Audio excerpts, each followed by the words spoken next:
I bet you're a nerd like me if you clicked on the video. If not, then you wanna be. Hello, my name is Jessica, and I have been playing Dungeons & Dragons for over 10 years now. Am I an elder nerd? Maybe, but I've never played another version of Dungeons & Dragons other than 5th edition.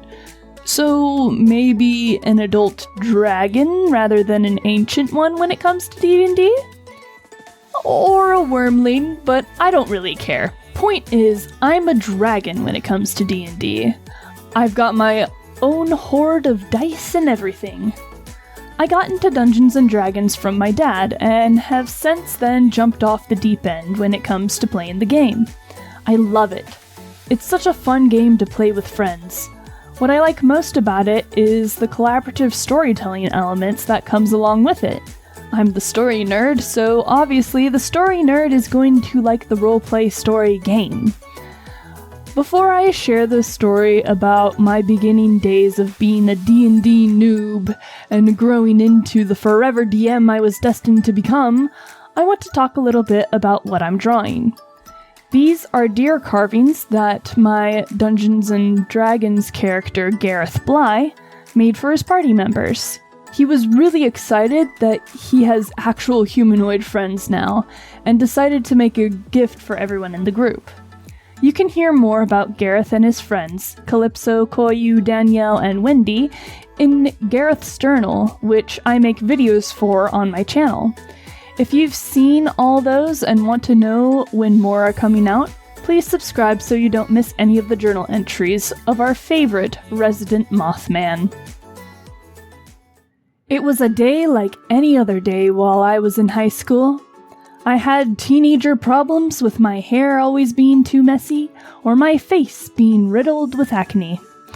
And I was still trying to edit the soul out of my first novel I had written, so I was busy with a story inside my head every single day. That day, though, my dad had gone to the game store and gotten the starter kit for 5th edition Dungeons & Dragons. He called my 2 younger brothers around him, and they started making characters for the introduction adventure called The Last Mind of Fendelver. However, the rules stated that the adventure was for 4 to 5 first-level characters, with my dad being the dungeon master and a player character to help my brothers learn how to play the game. They needed one more person.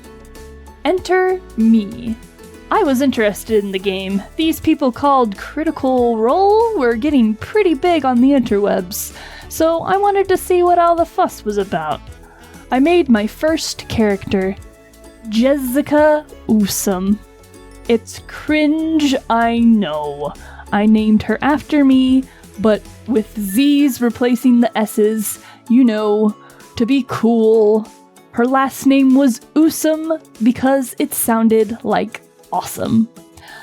I literally named my first Dungeons & Dragons character Jessica Awesome. If it couldn't get any more basic than that, she was an elven bard who was also a princess and nothing could hurt her. A really Mary Sue character, I know. I've since then played with her a bit and helped her have flaws and an actual personality, but she will forever be cursed to have the name Jessica Usum, because I just can't rename her. It's too iconic for my past to ever give her another name. The first character sticks with you forever. Make sure it's a good one. I don't think my dad knew the floodgates he was opening that day as we traveled in our small band to go raid the Red Brand hideout, but from that day on, everyone in my family was hooked on Dungeons & Dragons. The hobby turned out a lot like some of my other hobbies. My brothers got all the cool stuff first.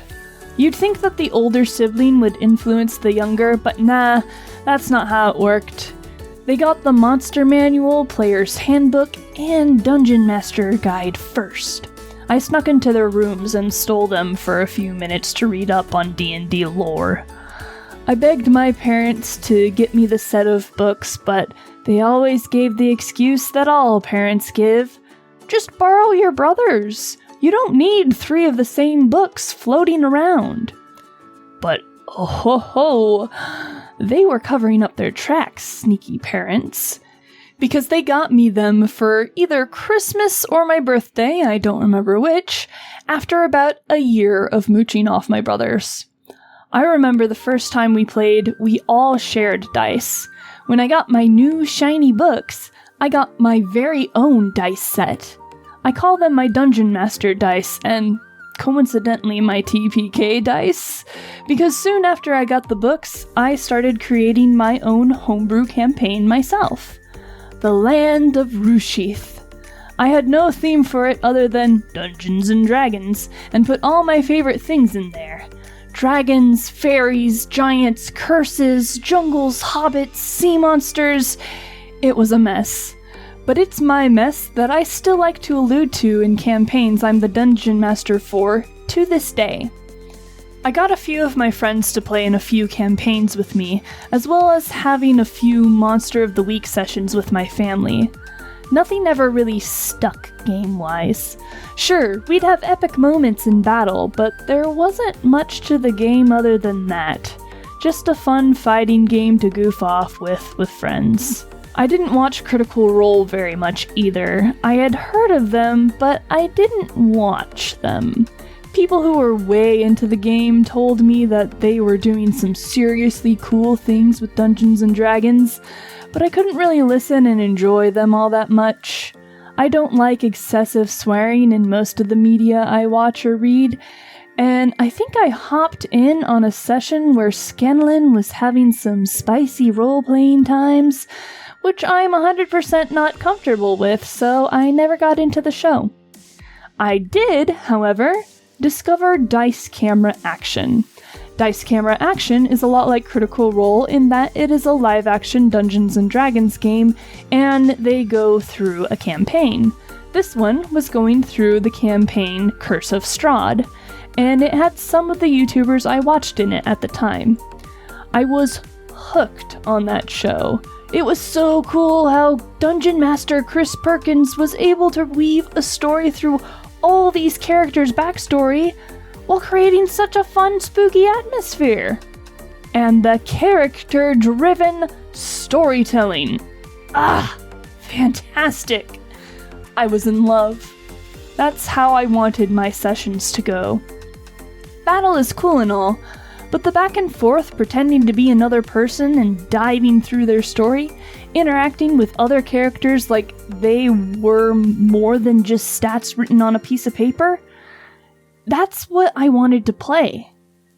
So I started a campaign in my own world of Rushith, got my family to join in on it, and it completely fell apart because they were so used to only doing Monster of the Week stuff with very little plot. That didn't stop me though. When going to college the first time round, I got friends to come play with me. At first it went well. I set up a Save the World campaign by making the BBEG, or Big Bad Evil Guy, being a former demon lord that they needed to vanquish. But I was just a baby DM at that point. Hadn't even started buying way more dice than I needed. So the campaign fizzled out, with everyone ghosting me when it came to talk about scheduling for the next session. I tried my hardest to get a campaign going again. I got some of my old friends from high school together again to try to get the story-driven campaign up and running, but nothing was working. Sadly, I fell out of the hobby for a while. I still made characters, NPCs, and bought a few more sets of dice than I probably should, but I wasn't playing for the longest time. Made me a little sad I couldn't find the right group that was more into the storytelling aspect of the game. I did try going on to Roll20 for a time. I even joined a campaign, but sadly I had to quit due to job and school. They told me I could still be part of the Discord server, but I already felt really bad for leaving, and I was mentally not in a good space at the time, so I booted myself from the server. I hope they're still having fun in the game. Sorry I bailed after you guys were so kind in inviting me to stay on. My brain was just sick that year. Anyway, I didn't play for forever, until I went back to college after dropping out for a time. You know, because my brain disease needed some fixing up. Anywho, I met these great people in college when I returned. We were all roommates with one another. Some of them were better than others. We had a couple toxic people in the group that I didn't realize were toxic until they basically created a giant emotional mess of what the frick, guys? But that's another story for another far off time.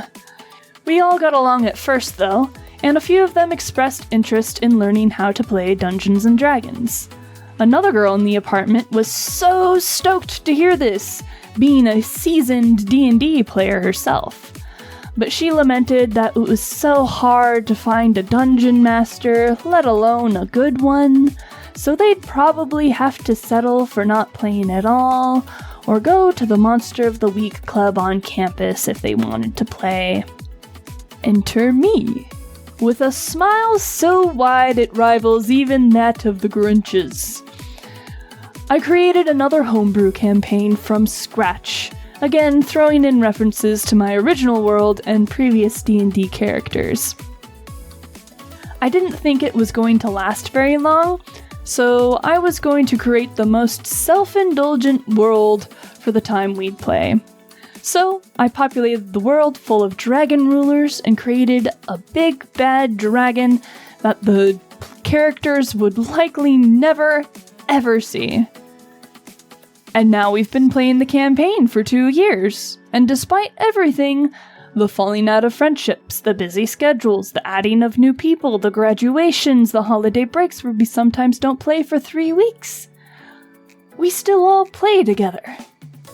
And I've even joined another one of my friends' campaigns as a player this time. Woo! Forever DM curse lifted! So, yeah, that's the basic summary of how I got into Dungeons & Dragons, and how it's been going so far. I love this game, and hopefully hearing my enthusiasm for it has sparked your interest a little. Again, the drawings I made for this video are gifts that my current D&D character, Gareth Bly, gave to his party. Wow, such an improvement for names when compared to my first character, Jessica Usum. If you want to learn more about Gareth and his friends, I illustrate and write fictitious journal entries of his you can find on my channel. If you've watched all those, or are more interested in videos like these where I talk about my hobbies like Dungeons & Dragons, and how they pertain to the love of storytelling, please consider subscribing. I hope to see you again. Till then, a red dragonborn hides the side of her face as they enter the bar. You see golden bracelets around their wrists and a golden locket around their neck, indicating they are of noble heritage. She sneaks past you and orders a drink at the bar, but you can tell as she accidentally lets her hood slip, she's the one on all the wanted posters.